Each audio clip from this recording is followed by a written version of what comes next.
Halo Nyawa Beleleng, nah di episode sebelumnya kita sudah membahas tentang pelayanan jantung apa aja sih yang ada di RSUD Kabupaten Buleleng bersama Wadir Pelayanan. Nah, maka daripada itu hari ini kita akan membahas tentang pemeriksaan ataupun screening pelayanan jantung di RSUD Kabupaten Buleleng sehingga masyarakat dapat lebih mengetahui tentang pemeriksaan jantung apa sih yang cocok untuk Nyawa Beleleng sekalian.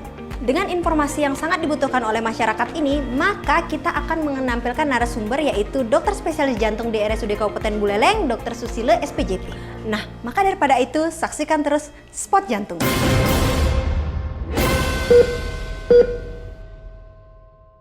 Nah, saat ini saya sudah bersama dengan Dr. Ketut Susilo SPJP terkait dengan pemeriksaan jantung di RSUD Kabupaten Buleleng. Kita mulai dengan pertanyaan pertama yuk. Jadi dokter, untuk pelayanan jantung di RSUD Kabupaten Buleleng, apakah dikhususkan untuk pasien yang memiliki riwayat penyakit jantung atau boleh untuk semua orang dok? Ya, oke, jadi untuk pemeriksaan jantung tidak diuntukkan yang sakit jantung ya, bagi mereka yang punya faktor risiko untuk kena penyakit jantung. Nah, screening atau pemeriksaan jantung apa saja sih yang dilayani di RSUD Kabupaten Buleleng dok? Dan bagaimana tujuan maupun fungsinya? Untuk saat ini RSUD Buleleng sudah menyiapkan fasilitas ya, dari yang paling sederhana sampai yang paling canggih saat ini ya. Sederhana adalah kita melakukan pemeriksaan rekam jantung atau elektrokardiografi. Kedua, pemeriksaan ronsen ya, radiologi kita sudah punya. Ketiga, baru pemeriksaan lebih canggih lagi ya, untuk kasus-kasus yang keluhannya misalnya nyeri dada atau berdebar, kita sudah punya pemeriksaan Holter monitoring. Kemudian kalau kita melakukan deteksi risiko pada mereka yang kita curigai penyakit jantung koroner, kita punya alat namanya treadmill. Kemudian kita curiga pada mereka yang mengalami kelainan dari struktural jantung, kita punya namanya alat ekokardiografi. Kalau dengan itu masih ada keraguan, saat ini di RSUD Buleleng sudah ada alat namanya CT angiografi. Ini pemeriksaan mereka yang punya faktor risiko yang kita curigai menderita suatu penyakit jantung.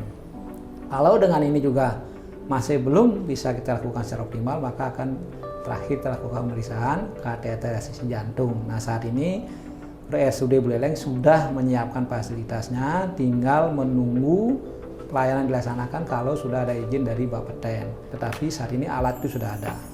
Baik dokter, terkait tentang MCU atau medical check up, bagaimana skema pemeriksaannya dok? Jadi mengenai medical check up itu diperuntukkan untuk mereka yang mempunyai faktor risiko. Lalu apakah rumah sakit RSUD Buleleng menyiapkan itu? Tentunya ya. Nah, cuma sini prosesnya saat ini MCU memang tidak di-cover oleh BPJS. Makanya MCU hanya ditujukan pada mereka satu, atas permintaan asuransi sering ya. Kedua, untuk MCU persiapan, misalnya pada kemarin perhelatan pemilu bagi mereka calon caleg ya, calon legislatif. Nah, sekarang yang ada indikasi walaupun dia tidak termasuk caleg, tidak dalam pilkada, ada mereka yang memang dianjurkan pada mereka yang punya faktor risiko. Contohnya ya, pada mereka yang memang pertama ada usia pertama, sering mereka yang usia sudah lanjut di atas 50 itu wajib. Bagi mereka yang usia di atas 50 dengan faktor risiko lain, contohnya apa? Mempunyai riwayat hipertensi, itu wajib melakukan CA. Mereka juga mempunyai tambahan penyakit kencing manis, nah, itu. Atau mereka yang sudah ada riwayat keluarga, itu memang permintaan dari personelnya, bukan dari institusi. Baik dokter, sangat informatif dan juga sangat mengedukasi sekali terkait dengan penjelasan dokter tadi. Lalu dokter, apakah ada saran ataupun pesan tentang pencegahan gangguan penyakit jantung dok? Seperti pepatah mengatakan, mencegah lebih baik daripada mengobati. Nah, tapi prinsip pencegahan untuk penyakit jantung kita mengacu istilahnya cerdik ya.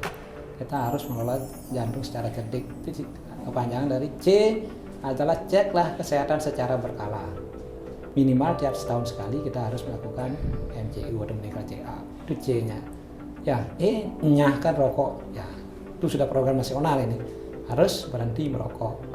E ya, R reguler melakukan olahraga. Lakukan olahraga secara teratur. Aturannya minimal kita harus tiap hari setengah jam, 30 menit harus olahraga. D ya, diet yang seimbang. Diet seimbang yang mana? Kalau kita sudah berumur, kita ada risiko tentu adalah mengutamakan diet yang kaya serat, kurangi lemak dan garam.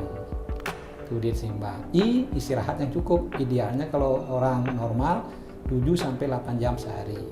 Ya, terakhir K adalah kelola stres dengan baik. Ya, memang stres pasti ada, tapi mana mengelolanya supaya menjadi bermanfaat. Bermanfaat dalam artian baik untuk kita dan juga untuk keluarga. Baik dokter, terima kasih sekali sudah meluangkan waktu terutama untuk nyamuk beleleng sekalian sehingga dapat memberikan informasi yang sangat bermanfaat ya dokter. Saya pamit dulu dokter. Ya, terima kasih. Nah itu tadi penjelasan bersama Dr. Ketut Susilo SPJP. Semoga informasi ini dapat bermanfaat bagi nyamuk beleleng sekalian ya. Ingat, pencegahan lebih baik daripada mengobati. Lebih baik screening sekarang daripada telat nanti. Salam sehat.